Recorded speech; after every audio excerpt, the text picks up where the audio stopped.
In today's demo, we're going to learn how to utilize the Shape Builder tool that's available to us in Adobe Illustrator. Now, this is one of the most functional, important tools in this program because it really allows us to create much more complex shapes and characters. So let's start off with accessing this tool. You're going to notice on the left side of your screen is your toolbar. As you hover down to kind of the middle, you're going to see the Shape Builder tool. It has two circles with some dots and a little arrow. The quick key for the Shape Builder tool is Shift M. Now, when you're using the Shape Builder tool, it's really important that you have overlapping shapes. So in this case, I have these two squares that are overlapping. If the square was somewhat over here and did not touch, this tool would not be functional anymore.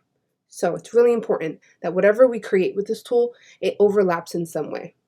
Now this tool works with paths as well as shapes, but today we're just going to focus on shapes because they're much easier to see and control.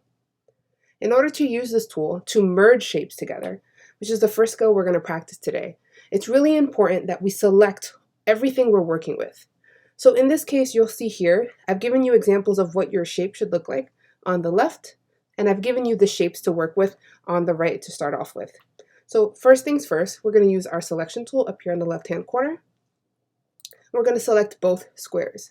Now there's two ways of selecting multiple things in Adobe Illustrator.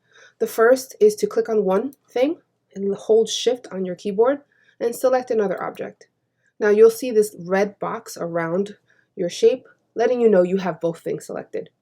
Another way to select multiple things is to create a marquee. A marquee is simply a box. So to make a marquee, just click and drag with your mouse. And this little dotted line is a marquee. Once I release, everything inside that marquee will be selected for me. Both methods work great, it's your personal preference. Now once I have my object selected, that's when I can activate my Shape Builder tool. So I can go over now, grab my Shape Builder tool. I know it's activated because it gets a little darker on the background. And now to combine, I simply click and drag within the shapes. I'll see a little plus sign next to my mouse, letting me know that in this case I am merging or combining things. I'm going to click and hold with my mouse and only release once I've kind of hovered over all the shapes I want to combine. When I let go of my mouse, you'll see that now I have a combined shape together. We'll practice this one more time. So I'm going to make a marquee over all of these shapes by clicking and dragging. Then going to my Shape Builder tool and then combining. Now there's a little trick here to make this a little easier. If you hold down Shift while you work, you can make a box over everything. It's like a marquee, but now it's selecting everything within the box to combine. When I release my mouse, I should have one larger shape. As you go through this, you'll be challenged a little bit more to create your own shapes and then combine them, in the case of this Mickey figure here. Now that we know how to merge, let's worry about subtracting, because sometimes you need to subtract one shape for another. Now, this is almost the same technique with just one added step. For example, I'm still going to select both my shapes. I'm still going to go to my Shape Builder, but in this case, I'm going to hold down my modifier key. Modifier key just means a key you hold down while you work, and it's going to change the function of your tool.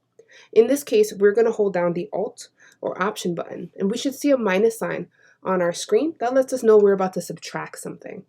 I'm going to click and drag over the pieces I want to be removed. In this case, I basically want the whole entire circle to be removed from the square. When I click and drag whilst holding down Alt or Option and release, instead of combining the shapes, now I've cut one shape for another.